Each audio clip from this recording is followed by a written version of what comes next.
हाँ तो प्यारे बच्चे, अक्सर आप लोग अपने माता पिता से, अपने गुरु से, अपने बड़ों से ये कहते हुए जरूर सुने होंगे कि सुबह में उठ करके पढ़ाई करनी चाहिए। सब लोग बोलते हैं कि बेटा अगर अच्छा करना है, अगर बहुत कुछ अगर तुमको याद करना है, अगर याद नहीं हो रहा है तो सुबह में उठ करके पढ़ाई करो, सब याद हो जाएगा। जब हम पढ़ाई करते थे तो हमारे माता पिता, हमारे गुरुजी, सब लोग जो हमसे बड़े थे सब कहते थे कि अगर याद नहीं होता है तो सुबह सुबह उठ करके पढ़ो, सब याद हो जाएगा। लेकिन अगर सब याद ही हो जाएगा, या फिर आप ऐसे सोच करके देखिए, अगर सुबह पढ़ने वाले सभी लोगों को सभी कुछ याद ही हो जाता तो आज सभी घर में डीएम होते, सभी घर में कलेक्टर होते, क्योंकि सब कुछ तो यादें हो जाता है सुबह पढ़ने से। ये बात बिल्कुल सही है प्यारे बच्चों कि सुबह पढ़ने से याद होता है, लेकिन उसका सही तरीका क्या है पढ़ने का, यह भी तो पता होना चाहिए ना। बताइए, ये भी तो पता होना चाहिए। और नहीं तो सब लोग सुबह सुबह उठ जाएंगे, भाई हमको डीएम बनना है, सुबह उठ जाएगा, पढ़ लेंगे, पूरा याद हो जाएगा। समझ गए? तो भाई ऐसे नहीं होता है, ठीक है ना। सुबह उठने से फायदा जरूर होता है, ये हम भी मानते हैं, लेकिन अगर आपका सुबह सुबह उठ करके पढ़ने का तरीका अगर अच्छा है, अगर जायज है, तब तो आप लोग एकदम अच्छे तरीके से इसका लाभ उठा सकते हैं। आप लोग सुबह पढ़िए, याद जरूर होगा। लेकिन अगर आपका पढ़ने का तरीका ही गलत है, नाजायज है, तो फिर आप कितनों सुबह में उठ के पढ़ लीजिए, चाहे 5 बजे क्या 3 बजे 4 बजे उठ जाइए, कोई फायदा होने वाला नहीं है। तो आज का टॉपिक बस यही है कि सुबह उठ करके कैसे पढ़ाई करें कि हम कमाल कर सकते हैं।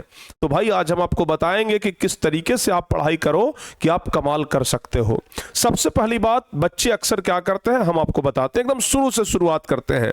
बच्चे रात में सो जाते हैं, ठीक है ना, पढ़ाई उड़ाई किए, कॉपी किताब समेट दिए, फेंक फाक दिए, रात में सो गए। या फिर बहुत सारे बच्चे क्या करते हैं कि जहां पर सोते हैं वहीं पर तकिया के बगल में किताब कॉपी रख लेते हैं कि बस सुबह में उठेंगे, एक हाथ ऐसे मारेंगे, हाथ में किताब आ जाएगा, बस सामने लाएंगे और पढ़ना शुरू कर देंगे।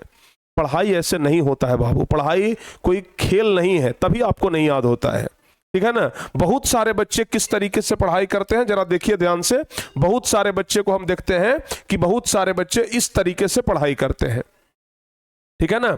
बहुत सारे बच्चे जो हैं वो इस तरीके से पढ़ाई करते हैं।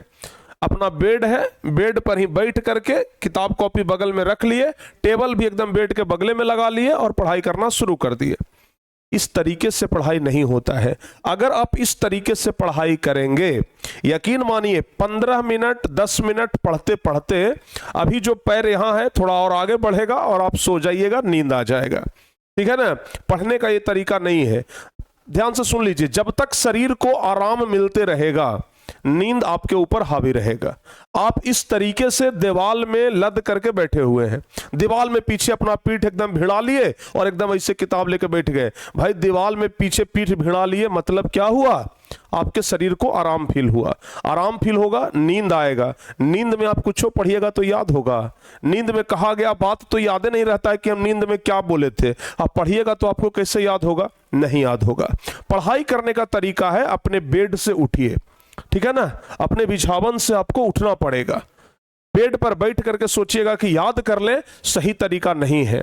तो सुबह सुबह उठते के साथ आप लोग सबसे पहले तो आपको सुबह का तैयारी शाम ही करना पड़ेगा।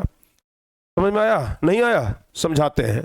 सुबह का तैयारी आपको रात में ही करना होगा। जब आप रात में पढ़ाई करने के लिए बैठते हैं तो रात में ही एक टारगेट बना लीजिए कि सुबह में हमको इतना याद करना है। समझ में आया कि नहीं आया?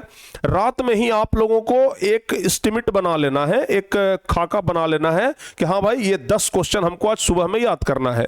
जब हम पढ़ाई करते थे या फिर बहुत सारे बच्चे जब सुबह में पढ़ाई करते हैं ना, सुबह सुबह उठे तो उनको 10 मिनट सोचने में लगता है कि आखिर याद क्या चीज हम करें। कुछ तो नहीं है भाई, रात में सोचे भी नहीं कि क्या याद करना है। तो आपको रात में ही सोच लेना है कि कल सुबह जब हम उठेंगे तो क्या याद करेंगे। वो कॉपी एकदम अलग टेबल पर आपका रखा होना चाहिए कि हम सुबह में उठेंगे तो ये चीज हमको याद करना है। जब आप सुबह सुबह उठिए तो सबसे पहले आराम से बेड से उठिए, बेड पर ही मत बैठे रहिए, ठीक है ना। बेड से उठिए, उठ करके जरा ठंडा पानी से कुल्ला करिए, ठंडा पानी थोड़ा सा पी लीजिए और पीने के बाद अपने स्टडी टेबल को अपने बेड से थोड़ा दूर रखिए और स्टडी टेबल पर जाकर के बैठिए और इस तरीके से पढ़ाई करिए। समझ गए ना? स्टडी टेबल पर बैठ करके इस तरीके से अगर आप पढ़ाई करेंगे, यकीन मानो मेरे भाई, सब कुछ आपको याद होगा। शरीर को ना रेस्ट मत लेने दो, शरीर को सुबह सुबह आराम मत लेने दो। आलस विद्यार्थी का सबसे बड़ा दुश्मन। आलस अगर आएगा तो याद नहीं होगा। तो अगर इस तरीके से पढ़ोगे तो याद होगा, और जब याद होगा तो परीक्षा में कमाल कर दोगे। समझ गए ना? तो इस तरीके से आपको पढ़ाई करनी है। ये मत सोचिएगा कि हम बस ऐसे पढ़ लेंगे वैसे पढ़ लेंगे पढ़ाई हो जाएगा। आप अगर लैपटॉप से पढ़ाई करते हैं तो टारगेट बोर्ड का बैच आपके पास है प्यारे बच्चों, टारगेट बोर्ड के बैच से पढ़ाई कर सकते हैं। जो भी हम आपको पढ़ाते हैं आराम से रात में ही आप लोग पढ़ लीजिए, रात में उसको समझ लीजिए, और बस इसको सुबह में हमको याद कर लेना है, रख लीजिए और सुबह में उसको याद कर जाइए। बस ये होता है पढ़ाने का और पढ़ने का असली तरीका। समझ गए ना? तो आप लोग सुबह सुबह इस तरीके से पढ़ करके देखिए, जरूर आपको फायदा होगा, और इतना जबरदस्त फायदा होगा आप यकीन मानिए। इसी तरीके से अगर आप लगातार पढ़ते रह गए ना तो एक एक चीज आपको याद हो जाएगा।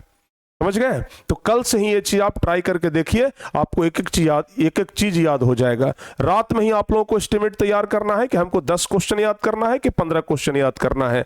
रात में ही आप लोग कॉपी में एकदम सेपरेट बना लीजिए कि कल सुबह उठ करके हमको ये याद करनी है, और उसको सुबह में उठ करके याद कर लीजिए, पूरा याद हो जाएगा। और हमेशा स्टडी टेबल पर बैठ के पढ़ाई करिए। उम्मीद करते हैं कि आप लोग इस वीडियो के माध्यम से एकदम अच्छे तरीके से इस चीज को समझे होंगे और आगे इस चीज को आप लोग करने का प्रयास करेंगे। मिलते हैं किसी और वीडियो में प्यारे बच्चों। अगर वीडियो अच्छा लगा हो तो वीडियो को लाइक जरूर करिएगा, चैनल को भी जरूर सब्सक्राइब करिएगा, ताकि इसी प्रकार का वीडियो आपको आगे भी और मिलते रहे। किसी और वीडियो में मिलेंगे, तब तक के लिए जय हिंद, धन्यवाद।